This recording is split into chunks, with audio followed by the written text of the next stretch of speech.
Yeah, obviously we're excited to be here. Excited about being in the Sweet 16, and I didn't realize it till the other day. It came across the ticker. I think 5 out of the last 6 years we've been in the Sweet 16. So I'm real proud of this group for maintaining that level of success. Obviously, we got a great challenge ahead of us. Somebody was joking between Tara and myself. We have 2,000 wins. I think she's more than carrying her side of that. But no, obviously a legend in our game and unbelievable players. So we know we've got a big challenge, but we're excited to be in here. We're excited to be in Portland. It's a beautiful place. Hadn't been here in a long time, and it's a neat spot. So all the way around, excited to be here. If you have a question, please raise your hand and we'll be a microphone for it. We'll start with Lindsay. Hey Wes, Lindsay Schnell, USA Today. Obviously, the story with Stanford is Cam and Kiki on the inside in the paint. Is there a team that you've played that you can compare them to? Like, does anyone have that kind of 1-2 punch, do you think, in the ACC? And then can you stop them, or is it more about like, okay, we got to make the guards beat us because those two are going to do what they're going to do? Yeah, I mean, obviously, there's a combination of posts like that. I don't know if we've seen that this year or not. A lot of teams will have a two-man game, a guard and a post, whatever. But to have two posts that are averaging close to 20 a game is kind of rare. So, it's going to be a big challenge. We've worked on a whole lot of different stuff, and you hope that something sticks. You hope something works. But no doubt, big challenge for us, and I don't think you're going to stop them, but you hope you can maybe slow them down a little bit. Come up here in front. Hold on, wait for the microphone, Okay. please. Excuse me, I'm Thank sorry. you. Ernie Myers, Wolfpack Sports Radio coach. What are you most proud of this team, the growth throughout the year? Talk about that. Yeah, talking about a team that wasn't preseason, wasn't ranked top 25. I think we were picked 8th in the ACC, and just real proud of the fact that they've just kept working, and I think our chemistry is really good. I always think culture is a big factor in the success of a team, and so I think they've really gotten along great. They've been unselfish. They pull for each other, and whenever somebody needs to step up, and that's what's great. We don't rely on one player on a given night.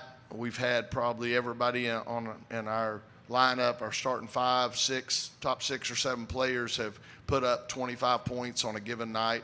So it's good when you can have that kind of balance and not have to live and die with just one player. So I think that's probably the biggest thing. The team and the way as a unit they have continued to get better. Over here. Jesse Doherty with the Washington Post. Wes, if the performance units program for the tournament came to the women's side in the near future, what could that mean for the sport across the board? I'm sorry, one more time. If the performance units program and like the men's side have, where you get rewarded for each win financially, what comes to the women's side in the near future, what could that mean overall just for the women's game? What effects could it have? Yeah, I mean, I think right now the game is so popular. I mean, I think our numbers are, our TV ratings and things are right now comparable with men, with the NBA, and it's just an exciting time for our sport. And I obviously we'd love to see that happen. I think now with our new TV contract and the emphasis that ESPN has made on women's basketball, I think you're going to continue to see it just take leaps. And a lot of this is due to the talent. I mean, you've got some great players right now, and there's so much.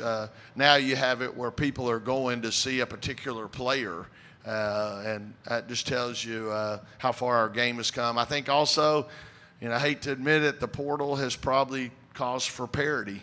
And, right now, I think this thing's pretty wide open. I know South Carolina has definitely separated themselves during the regular season.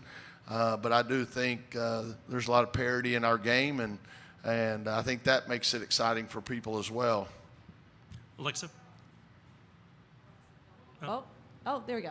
Alexa Phildu, ESPN. Somewhat related question, but when Tara was up here, she said she thought in some ways that the sport's grown so fast that the sport landscape hasn't even necessarily kept up with every single change. And one of the ways she brought that up was that she was in favor of going back to 4 regional sites and doesn't love the 2 site setup right now. Do you agree with her in any of those respects? Do you see other areas where maybe the growth of the sport has outpaced some of the infrastructure? Well, I'll be honest. Unfortunately, last year we didn't make it to this one. So this is my first experience with 8 teams in one site. And, so far I like it. We'll see. But like I said, I'm excited to be in Portland. And, I just think I do like the fact that people don't have a home court advantage. We ran into that a couple of years ago, and we were a double overtime loss away from going to the Final Four. So from that standpoint, I've noticed that, Oregon State is in Albany. UConn is in Portland.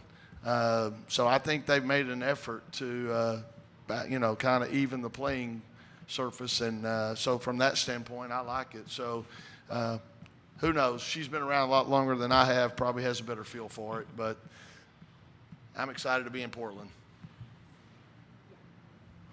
Jaden Watson-Fisher, Raleigh News and Observer. Wes, obviously the Wolfpack men's team has really used the "Why Not Us" as a rallying cry for their team, just based on the lack of expectations and kind of how they've performed.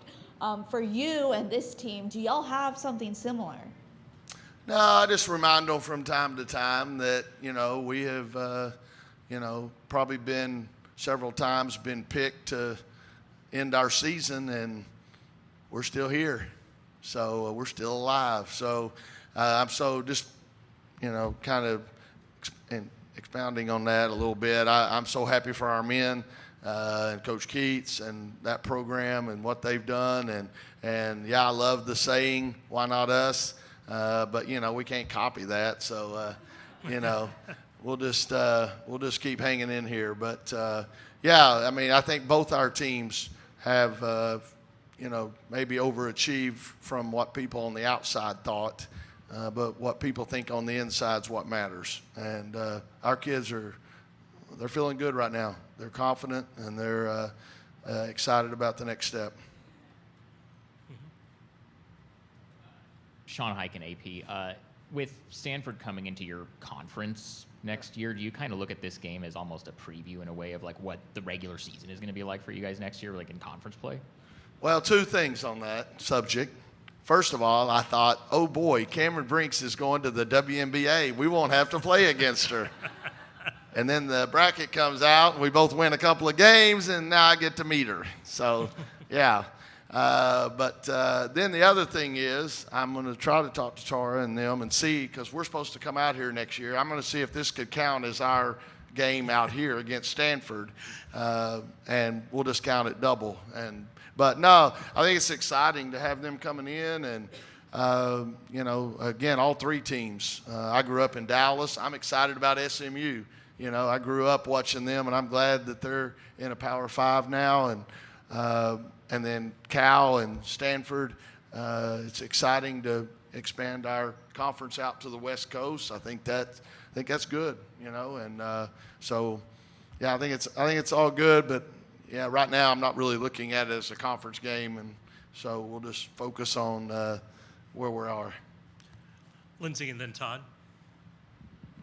Lindsay Schnell, USA Today. Wes, Lindsay Edmonds has emerged as a candidate for Virginia Tech. She's obviously had a lot of success at Rice, took them to the tournament this year. Do you think she's ready to be a Power 5 head coach? And what qualities does she have that will eventually make her a Power 5 coach, whether or not it's at VTech? Yeah, Lindsay's definitely ready to be a Power 5 coach. She has all the qualities you look for. She's, what amazes me, she's got 3 daughters, and when she was with us, she had 2 daughters, and I don't know how you do it, but she juggled it. She didn't cut corners on our side. On the professional side, obviously it helps having a great husband to kind of cover things for her as well. But, Lindsay can evaluate, she can recruit, she's great with people, she knows the game, and she works hard.